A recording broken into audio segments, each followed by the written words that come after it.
Welcome to Betrayal Narratives. In today's story, you will watch a family built on lies collapse under the weight of a truth none of them ever imagined. What began as a courtroom argument turns into a revelation that forces everyone, judge, lawyers, and family, to confront who I truly am. My brother Mark had just finished calling me a fake vet in front of an entire courtroom when the judge opened the sealed manila envelope my lawyer handed over. The judge's eyes widened, his posture stiffened.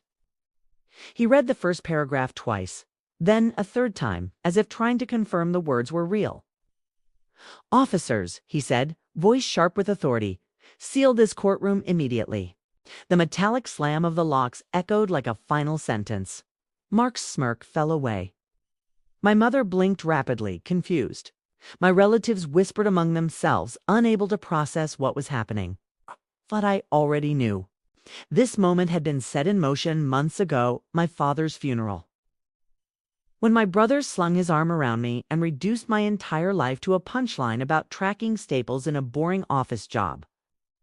He had no idea then that every lie he told had consequences, and today all of those consequences were arriving at once. As the courtroom sealed shut, the judge placed the paper down as if it were a live explosive.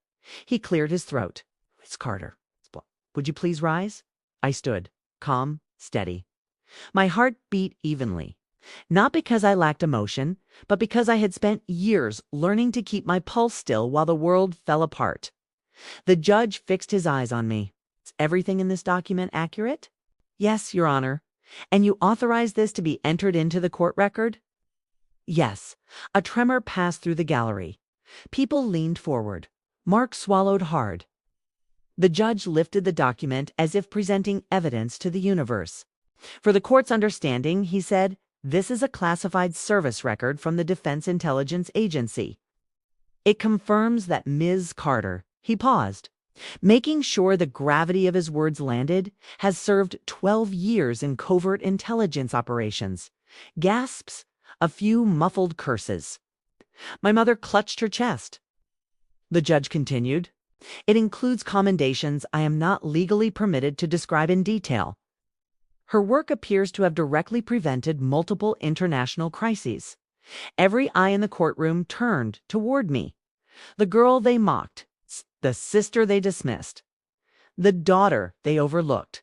I didn't smile. I didn't gloat." Mark's voice cracked as he tried to speak. "W8? What? She tracks policy memos." Come on. This is fake. It has to be." The judge's head snapped in his direction. "Mr. Carter, you are advised to stop talking before you create additional legal issues for yourself." Mark sank into his chair like his bones couldn't hold him up.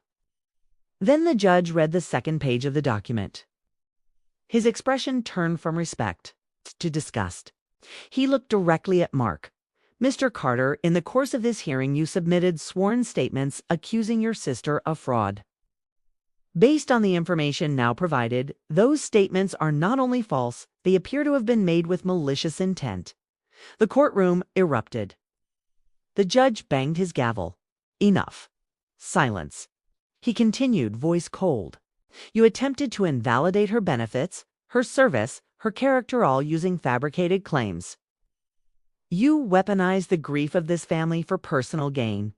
Mark's jaw clenched. Couldn't even look at me. ... My lawyer, David, finally spoke for the first time.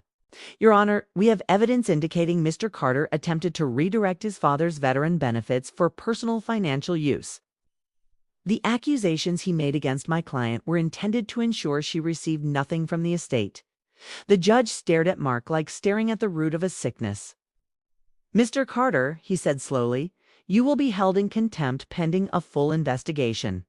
Two officers stepped forward. My mother gasped. My aunt cried out, "Judge, please, this is a misunderstanding." "It wasn't." Mark tried to stand, but his legs gave out. The officers caught him by the arms. "Why, you can't arrest me," he shouted. "I'm the one who takes care of this family. She lied. She always lies." I stepped forward, finally breaking my silence. "No, Mark," I said quietly. You just never listened. As Mark was escorted away, the judge turned to me. What you endured from your own family is unacceptable, he said. The court acknowledges your service and will ensure you receive every benefit you are entitled to. He paused, softening just a fraction. And? Thank you. 2 words. Simple, genuine. The first real recognition from anyone in that room. He adjourned the hearing. The courtroom doors unlocked. My relatives rushed toward me, some apologizing, some crying, some begging for explanations. But I walked past them through the hallway into the fresh air outside. For the first time in years, the world felt quiet. Not because I was hiding, but because the truth was finally out. The lies were over, the masks were off. The weight was gone. I didn't need their applause. I didn't need their validation. I had survived wars they would never hear about. I had protected lives they would never meet. I had carried secrets heavier than their judgments. And now, for the first time, I walked away free. Not the librarian, not the disappointment, not the failure, just me finally seen, finally heard, finally whole, and the brother who tried to erase me. He ended up erased by his own lies.